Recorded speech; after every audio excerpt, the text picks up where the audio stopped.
There's a man by the name of Captain William Swenson who recently was awarded the Congressional Medal of Honor for his actions on September 8th, 2009. On that day, a column of American and Afghan troops were making their way through a part of Afghanistan to help protect a group of government officials, a group of Afghan government officials who'd be meeting with some local village elders. The column came under ambush and was surrounded on three sides. And amongst many other things, Captain Swenson was recognized for running into live fire to rescue the wounded and pull out the dead. One of the people he rescued was a sergeant, and he and a comrade were making their way to a medevac helicopter.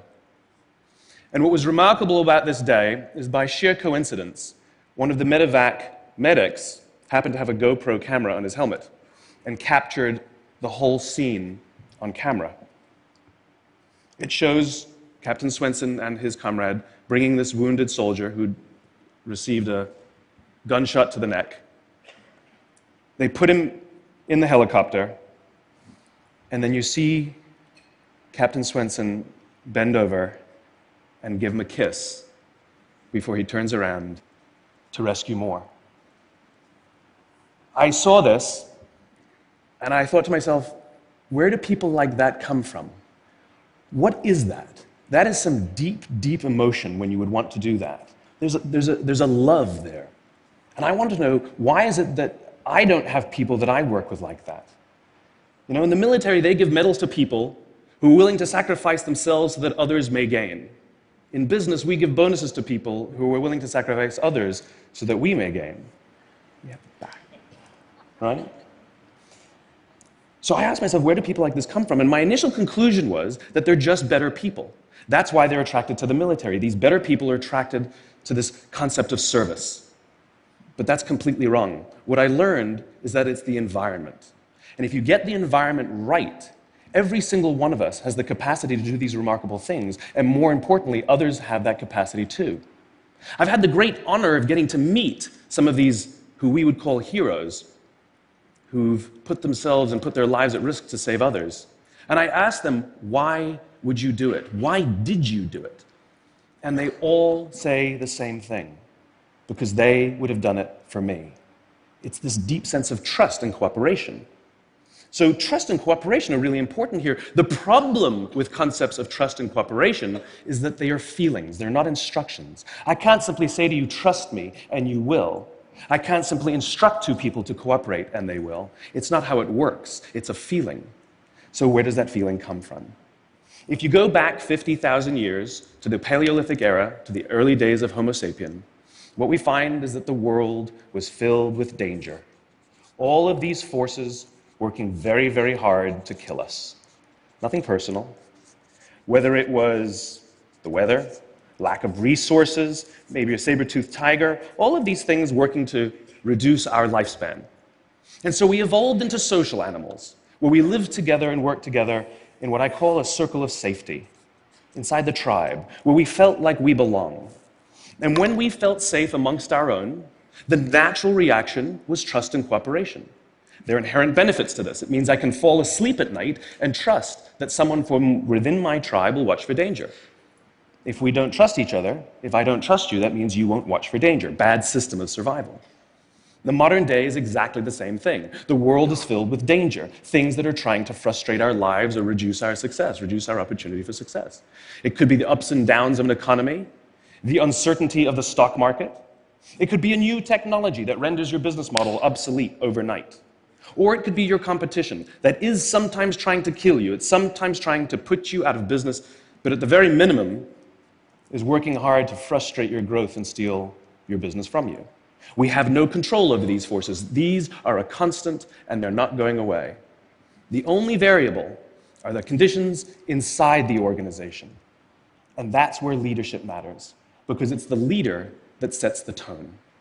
When a leader makes the choice to put the safety and lives of the people inside the organization first, to sacrifice their comforts and sacrifice the tangible results so that the people remain and feel safe and feel like they belong, remarkable things happen.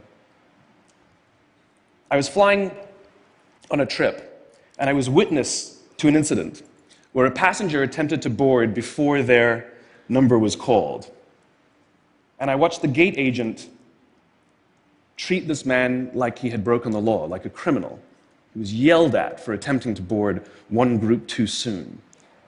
So I said something. I said, why do you have to treat us like cattle? Why can't you treat us like human beings? And this is exactly what she said to me. She said, "Sir, if I don't follow the rules, I could get in trouble or lose my job." All she was telling me is that she doesn't feel safe. All she was telling me is that she doesn't trust her leaders. The reason we like flying Southwest Airlines is not because they necessarily hire better people, it's because they don't fear their leaders. You see, if the conditions are wrong, we're forced to expend our own time and energy to protect ourselves from each other. And that inherently weakens the organization. When we feel safe inside the organization, we will naturally combine our talents and our strengths and work tirelessly to face the dangers outside and seize the opportunities. The closest analogy I can give to what a great leader is like being a parent. If you think about what being a great parent is, what do you want? What makes a great parent? We want to give our child opportunities, education, discipline them when necessary, all so that they can grow up and achieve more than we could for ourselves. Great leaders want exactly the same thing. They want to provide their people opportunity, education, discipline when necessary, build their self-confidence, give them the opportunity to try and fail, all so that they could achieve more than we could ever imagine for ourselves.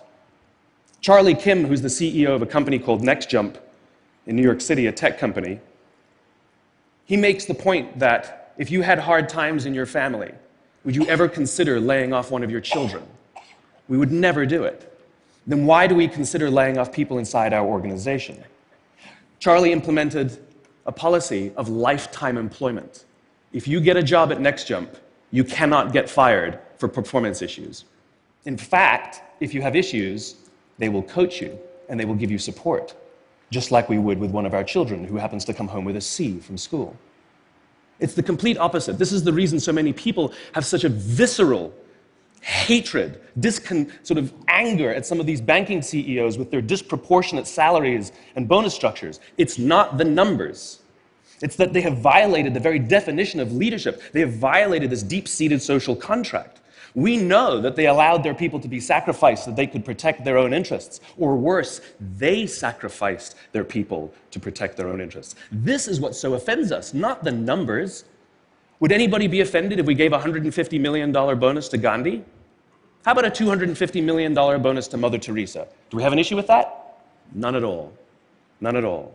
Great leaders would never sacrifice the people to save the numbers. They would sooner sacrifice the numbers to save the people. Bob Chapman, who runs a large manufacturing company in the Midwest called Barry Waymiller, in 2008, was hit very hard by the recession, and they lost 30% of their orders overnight. Now, in a large manufacturing company, this is a big deal, and they could no longer afford their labor pool. They needed to save $10 million.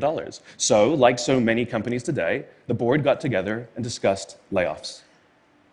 And Bob refused. You see, Bob doesn't believe in head counts. Bob believes in heart counts. And it's much more difficult to simply reduce the heart count. And so they came up with a furlough program. Every employee from secretary to CEO was required to take 4 weeks of unpaid vacation. They could take it any time they wanted, and they did not have to take it consecutively. But it was how Bob announced the program that mattered so much. He said, "It's better that we should all suffer a little than any of us should have to suffer a lot." And morale went up. They saved $20 million. And most importantly, as would be expected, when the people feel safe and protected by the leadership in the organization, the natural reaction is to trust and cooperate. And quite spontaneously, nobody expected, people started trading with each other. Those who could afford it more would trade with those who could afford it less. People would take 5 weeks so that somebody else only had to take 3. Leadership is a choice. It is not a rank.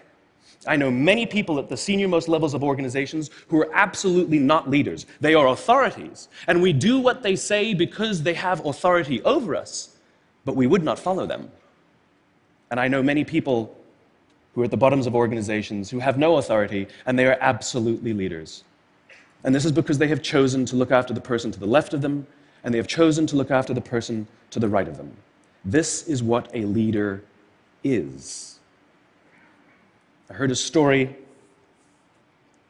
of some Marines who were out in theater, and as is the Marine custom, the officer ate last, and he let his men eat first. And when they were done, there was no food left for him. And when they went back out in the field, his men brought him some of their food so that he may eat. Because that's what happens. We call them leaders because they go first. We call them leaders because they take the risk before anybody else does. We call them leaders because they will choose to sacrifice so that their people may be safe and protected, and so their people may gain. And when we do, the natural response is that our people will sacrifice for us. They will give us their blood and sweat and tears to see that their leader's vision comes to life. And when we ask them, why would you do that? Why would you give your blood and sweat and tears for that person? They all say the same thing. Because they would have done it for me. And isn't that the organization we would all like to work in? Thank you very much. Thank you. Thank you.